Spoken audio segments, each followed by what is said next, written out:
السلام علیکم، میرا جنون چینل میں خوش آمدید۔ اس ناول کا نام ہے میرا پاگل پن، اور آج میں آپ کو سنانے لگی ہوں پارٹ نمبر 31۔ آپ بڑے بندے ہیں تو زیادہ خیال رکھنا ہوتا ہے۔ عجیب بات ہے، آج کل تو صرف پیسے والوں کو اہمیت دی جاتی ہے۔ وہ اس سے پہلے کچھ اور بولتی، اسے اپنی حماقت پر افسوس ہوا تھا۔ وہ پانی پانی ہو چکی تھی۔ سامنے بیٹھا شخص اسے ہی دیکھ رہا تھا۔ اوہ انیسا، یہ کیا کر دیا؟ اویس صحیح بولتا ہے،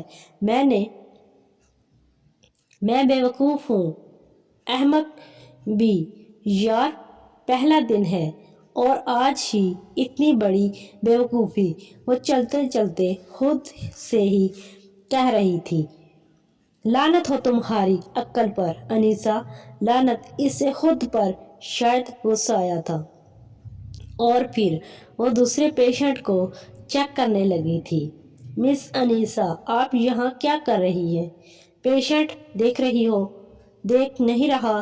یہ جملہ دل میں بولا گیا تھا۔ آپ کو شاید میں نے اس پیشنٹ کو دیکھنے کے لیے کہا ہے۔ سر انجیکشن لگایا ہے اور ڈرپ بھی، تو جب تک ختم نہیں ہوتی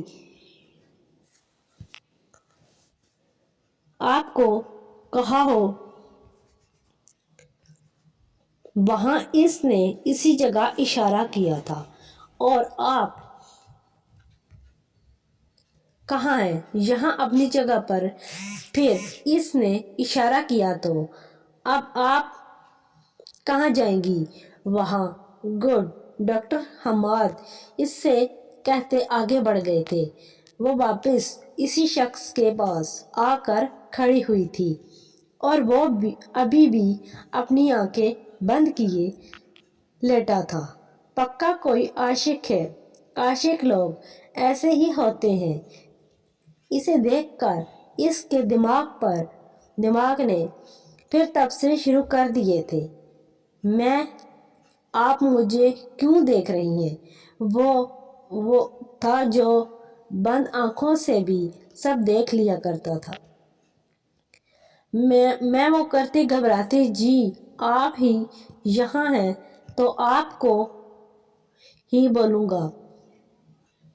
وہ بولنے میں اٹکی تھی۔ آپ کی ڈرپ ختم ہو گئی ہے۔ آپ نے سکون کا سانس لیا اور اس کے ہاتھ سے ڈرپ ہٹائی۔ تھینک یو، یہ کہتے وہ آگے بڑھ گئی، اور اسی بیٹھے شخص کو سمجھ نہیں آیا یہ تھینک یو کس بات کا تھا۔ آج حد کر دی مس انیسا، پہلے ڈاکٹر حماد اور اب اس رانجھے کو پتہ نہیں کیا کیا بول دیا۔ اوہ میں کہاں جاؤں؟ وہ خود کو کوس رہی تھی۔ اس کی چھٹی ہو گئی تھی۔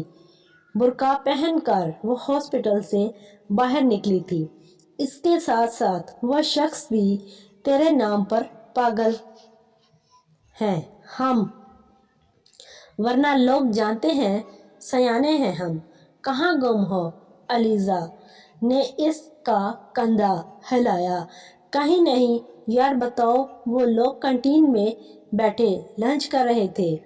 ان کا لنچ بریک ہوا تھا، جو زیادہ تر آدھے گھنٹے پر مشتمل ہوا کرتا تھا۔ یار کیا؟ علیزہ نے اسے دیکھتے ہوئے کہا، جو کہیں کھوئی ہوئی تھی۔